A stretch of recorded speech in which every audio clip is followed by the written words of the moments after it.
चुड़ैल। गोरखपुर नाम का एक गांव हुआ करता था। उस गांव में ज्यादा लोग नहीं रहते थे। उस गांव में एक गर्भवती विधवा औरत रहती थी। उस औरत का नाम कमला था। कमला अपने घर में अकेली रहती थी। उसके पति की सारी जायदाद उसके नाम हो गई थी, पर सभी गांव वाले उस औरत को मनहूस औरत समझा करते थे और सभी उससे नफरत किया करते थे। एक बार कमला राशन की दुकान पर खाने का सामान खरीदने जाती है। भैया जी, जरा 1 किलो दाल चावल देना। अरे हाय हाय हाय हाय हाय हाय! अरे मनहूस औरत, मेरी दुकान में अपशुगन करवाने आ गई क्या? हैं? चल जा यहाँ से। मैं कुछ नहीं देने वाला हूँ तुझे। भाग भाग यहाँ से। चल जा, निकल। भैया जी, ऐसा मत कहिए। मैं गर्भवती हूँ, मुझे खाने की बहुत ज़रूरत है। मुझे खाना दे दीजिए। दुकानदार कमला को वहां से धक्के मारकर भगा देता है। तभी कमला रोते रोते उस गांव के किन्नरों के इलाके में आ जाती है।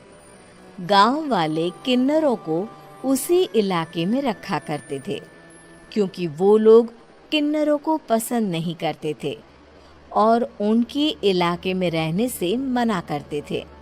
तो किन्नरों ने उसी गांव में अपना एक इलाका बना लिया था।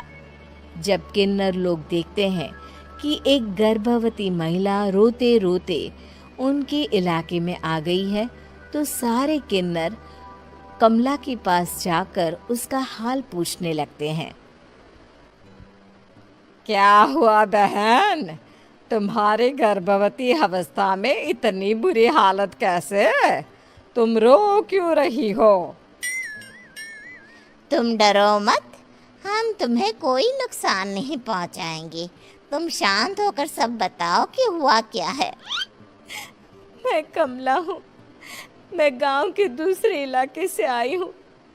2 महीने पहले ही मेरे पति की मौत हुई है। मुझे गांव के लोग मनहूस मानते हैं, क्योंकि मैं विधवा हूँ और गर्भवती भी। वहाँ के लोग मुझे खाने के लिए कुछ बेचने के लिए भी तैयार नहीं, जिससे मेरा गुजारा नहीं हो रहा था। कोई बात नहीं कमला, हम तुम्हारा ख्याल रखेंगे। किन्नर लोग कमला को एक खाली घर में रहने के लिए जगह दे देते हैं और उसकी देखभाल भी करते हैं। कुछ ही महीने बाद कमला अपने बच्चे को जन्म देती है। पर अफसोस, कमला बच्चे को जन्म देते ही अपनी जान गंवा देती है। जब सब किन्नर बच्चे को देखते हैं तो बहुत खुश हो जाते हैं, क्योंकि वो बच्चा भी किन्नर ही था। कमला ने एक किन्नर बच्चे को जन्म दिया था। अब इस बच्चे की देखभाल कौन करेगा? हम तो इस बच्चे को गांव के दूसरे इलाके में भी नहीं भेज सकते। अरे तो क्या हुआ, इस बच्चे की माँ नहीं रही तो हम इसे पालेंगे। अब ये हमारे इलाके में रहेगा, हमारे साथ रहेगा।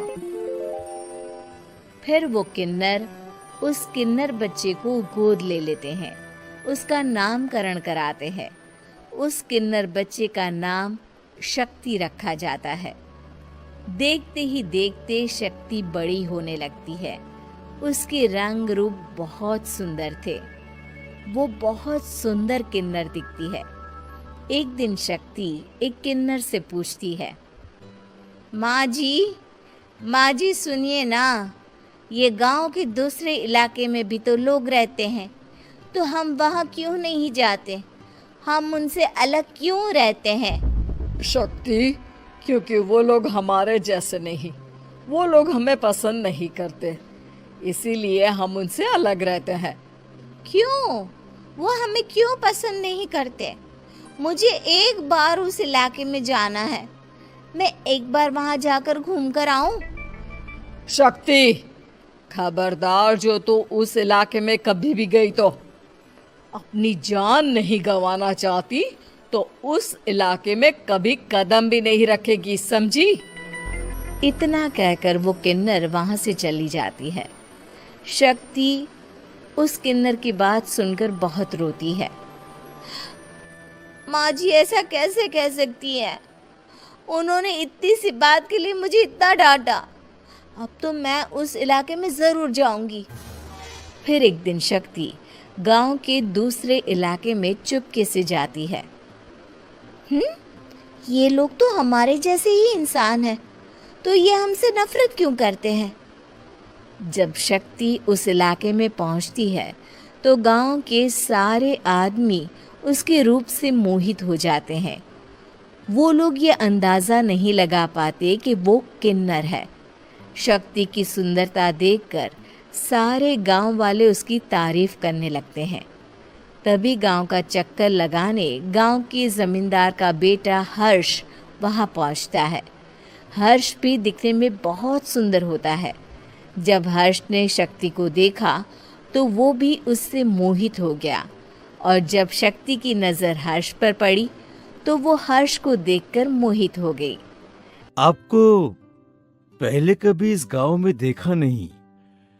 इस गांव में आप नए हैं क्या?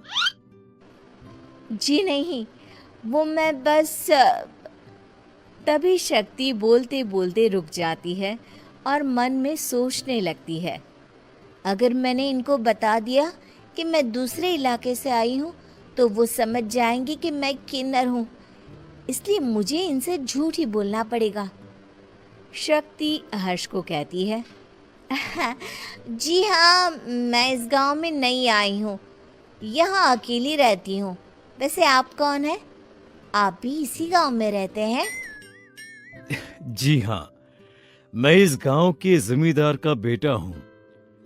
आपको किसी भी चीज की जरूरत पड़े तो आप मुझे बता देना, मुझे अच्छा लगेगा। ऐसे ही शक्ति और हर्ष एक दूसरे से रोज मिलने लगते। वो दोनों अपने प्यार का इजहार करने एक दूसरे से मिलने जाते हैं। तभी शक्ति का पीछा करते करते एक किन्नर वहां आ जाती है। शक्ति, मैं तुमसे बहुत प्यार करता हूँ। मैं तुमसे शादी करना चाहता हूँ। क्या तुम मुझसे शादी करोगी? हाँ हर्ष, मैं तुमसे शादी करूँगी, पर मैं तुमको अपने बारे में एक सच्चाई बताना चाहती हूँ जो मैंने तुमसे छुपा कर रखी है। तभी उनके बीच में ही वो किन्नर आ जाती है। शक्ति, तेरी हिम्मत कैसे हुई ऐसा करने की? वो किन्नर शक्ति को खींचकर गांव के जमींदार के पास ले जाती है। हर्ष भी वहां शक्ति को बचाने के लिए पहुंच जाता है। जमींदार शक्ति और हर्ष के प्यार के बारे में सुनकर गुस्से में आ जाता है और शक्ति को गांव के बाहर निकालने की सज़ा देता है। शक्ति ये बात सहन नहीं कर पाती और कुएं में कूदकर अपनी जान दे देती है। जमींदार हर्ष की शादी गांव की एक लड़की से करवा देता है, पर हर्ष इस शादी से खुश नहीं होता। शक्ति अपना बदला लेने के लिए मरने के बाद किन्नर चुड़ैल बन जाती है। अब मैं इन गाँव वालों को नहीं छोड़ूंगी। अब इनसे मैं अपने प्यार का बदला लूंगी। किन्नर चुड़ैल गांव वालों को परेशान करना शुरू कर देती है। एक बार वो रात को गांव के खेतों में पहुंच जाती है और वहां आग लगा देती है। सारी फसल जल के राख हो जाती है। जब एक आदमी रात को उठकर देखता है कि खेत में आग लग गई है तो वो वहां पहुंच जाता है। वो देखता है कि खेतों के बीचों बीच एक किन्नर चुड़ैल खड़ी है और वहां खड़े होकर ताली बजा रही है।